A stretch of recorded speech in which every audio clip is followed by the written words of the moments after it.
Let's repeat again. We put the ball. At first, it just floats. Then, the deformation begins. The bigger it is, the higher the ball rises. Until finally, it falls out of stream once again. Again, the same story. The stronger the deformation, the higher the ball soars. But in the end, it still falls. Look it up close. It gradually swells like a grain of popcorn during frying.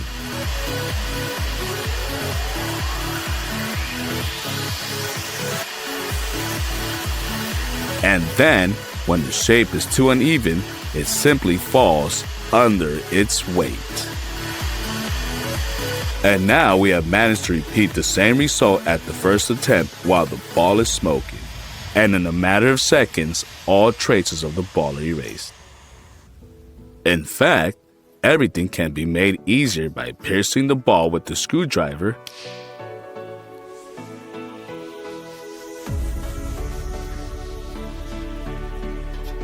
and placing it under the hairdryer. It starts to melt, then a huge amount of smoke, but without fire this time.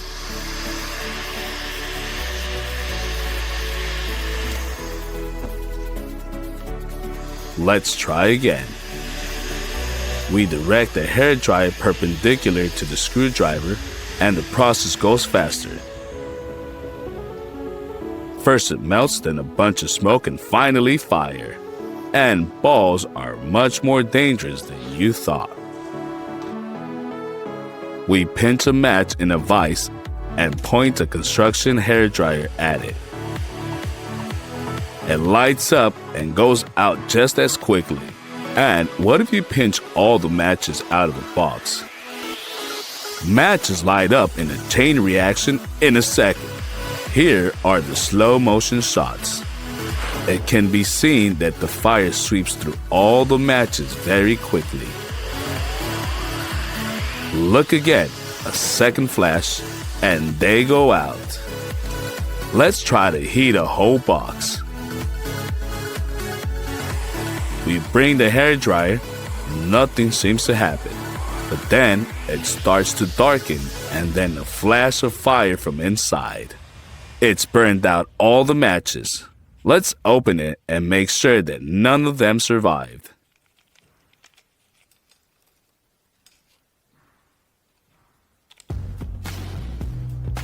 It's the lighter's turn. Let's bring a hairdryer to it and see what happens. Everything is calm, and then there's a shot literally in a second. Look in slow motion. As soon as the plastic melted, the gas bursted out and threw the lighter away. It's the same result every time. Let's try to squeeze it in a vise. We heat the lighter.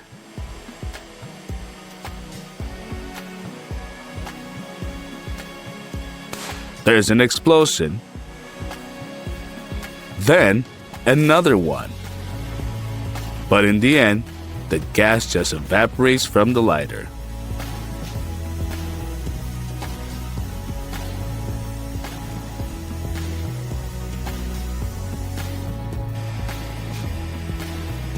On the second attempt, the same result when there is no gas. The plastic just melts.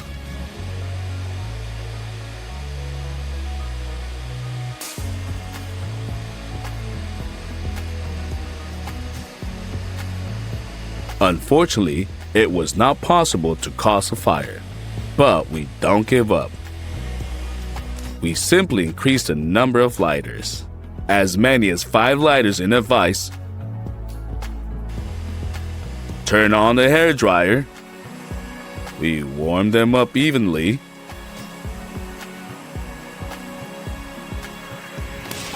And here's one explosion after another, but again, no fire or even smoke.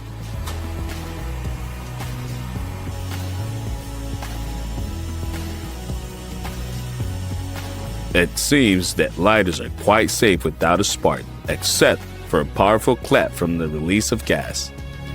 Take a roll of toilet paper. Let's see what our hairdryer will do with it. The video will have to be accelerated because the process was not fast. You can see that the paper is gradually changing color, but there's no fire yet. But we're not going to give up. Let's direct all the heat to one point.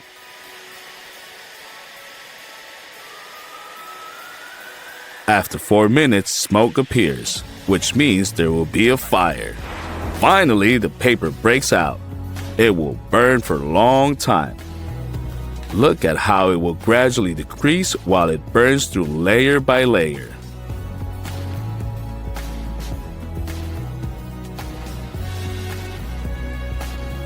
We better put it out by removing the oxygen with the glass bulb. But the spectacle turned out to be very interesting and could not be taken away. Let's take a can of Coca-Cola and put a hairdryer next to it at full power.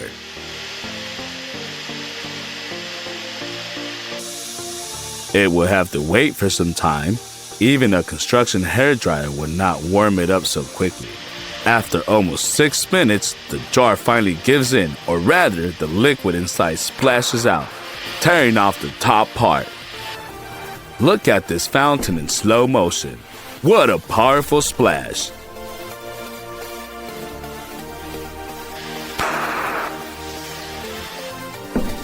The foam soared almost to the ceiling, and now it's smoking. The cola is so hot. Look at what a perfect slice turned out.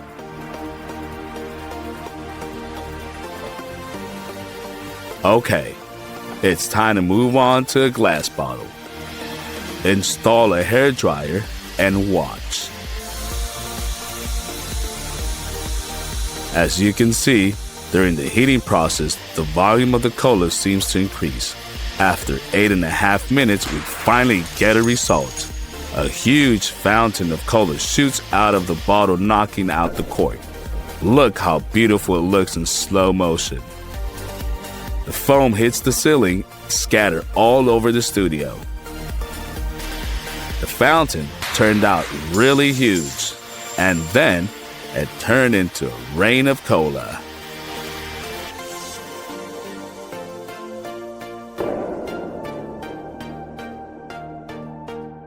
Of the rope to an ordinary ice cube.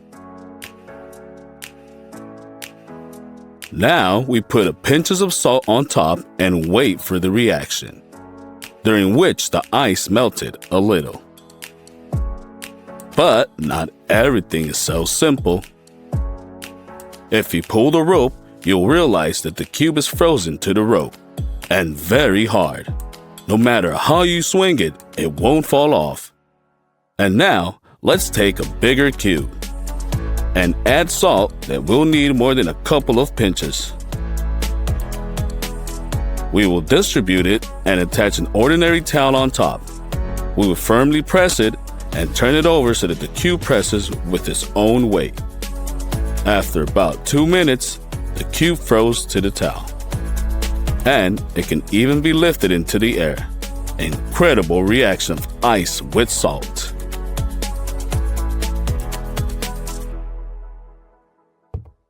We will need half a liter of water in a bottle. Let's leave it for about 4 hours and then put it in the freezer for another hour and a half.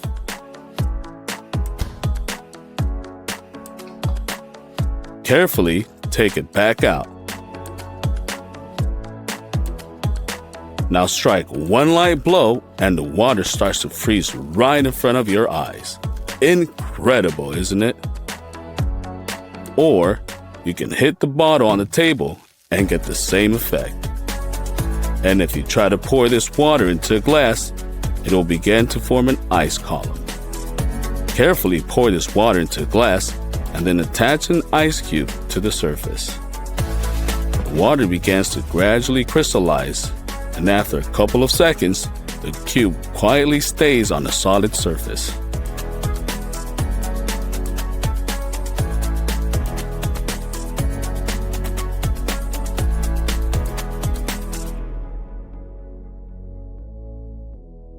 tiny piece of ice is enough to trigger a freezing reaction in the whole glass. And just look how beautiful it is. By the way, you can pull off a similar trick with cola, but you need to freeze it for about 3 hours and 15 minutes. Open the lid by activating the gases, and then abruptly close it. And hit the bottle, and the cola instantly turns into ice. Again, the trick with the lid. Then hit the table, and instead of a drink, it's an ice block. Let's take an ordinary ice cube and hit it with the hammer. It instantly shatters into small pieces. And now an unusual cube. The first blow didn't hurt him, and the second, and the third, and fourth. It's like it's indestructible. What's its secret? It's synthetic insulation. Pour the water into the ice mold and put the insulation in there.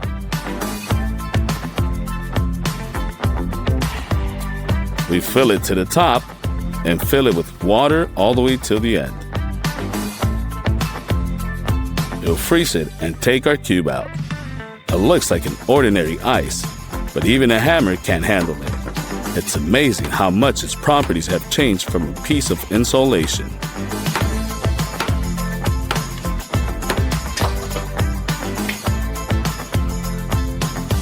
Let's take a fruit juice and pour it into a plastic bag like this.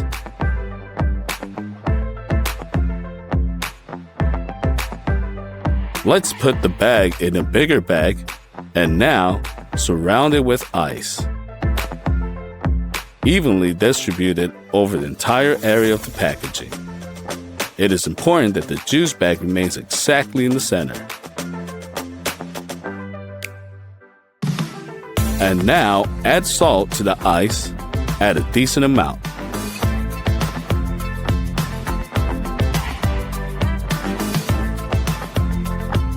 Close the bag and distribute the salt inside so that it comes in contact with all the ice. Wrap it with the paper towel and leave it for 10 minutes. We take out a bag of juice, and what do we see? It seems we have a whole package of delicious fruit ice cream. In just a couple of minutes, you'll lick your fingers.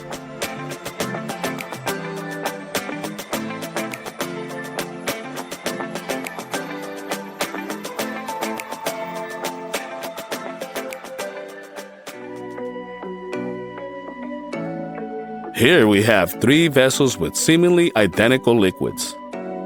We gently lower a raw egg into each one of them, gently lowering them along the wall. And now let's add ice cubes here. In the first vessel, we have alcohol, egg, and ice drowned. In the second, there's fresh water. The ice has surface, and the eggs in the bottom. And in the third vessel, we have salt and water. There's ice and egg on the surface. Pour into a glass of water to the very edges and drop an ice cube into the water.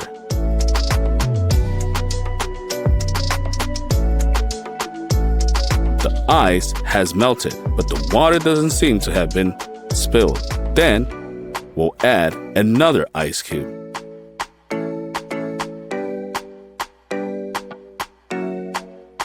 Has melted, but the water's not overflowing yet, so immediately the third one.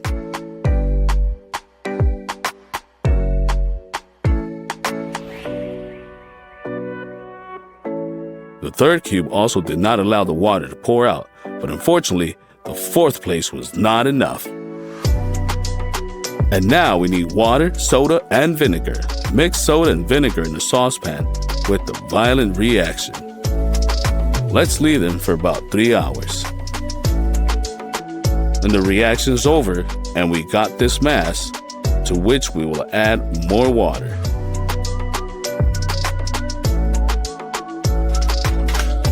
Turn on the gas and put the pan on the fire. Stir them over low heat until the liquid becomes almost transparent. Pour it into a glass vessel and leave it to cool down at room temperature.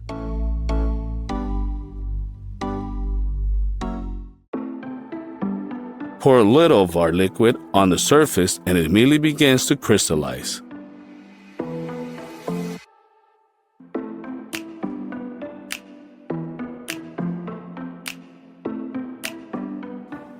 We'll pick up a little powder from the walls on the pan with the wooden stick and dip it into ordinary water. Like snowflakes, they spread over the entire surface, as if freezing the water. Look at this pattern. The more points there are, the faster the reaction proceeds. Just look how beautiful it looks. Let's try to crumble our crystals. They look like ice, but they are hot. If we smoothly pour out our liquid, then it will begin to form in such a column.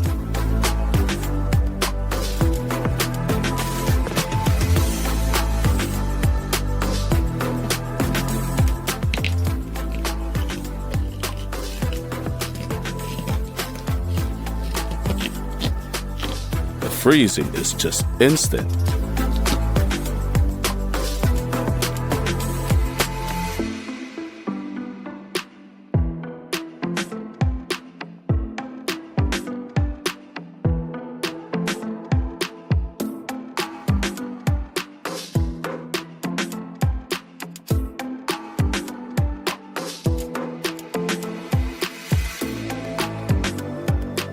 And if you lower a wooden stick into a vessel with this liquid, it instantly becomes covered with crystals and then completely gets stuck in the solidified liquid. This time, the crystals seem to create a flower on a stick, but they continue to grow, filling the entire container. Let's lower a branch of a plant into the container. Having so many points of contact, crystals fill the entire vessel almost instantly. This process looks truly fascinating. I want to watch it again and again. And most importantly, every time it's an absolutely unique result.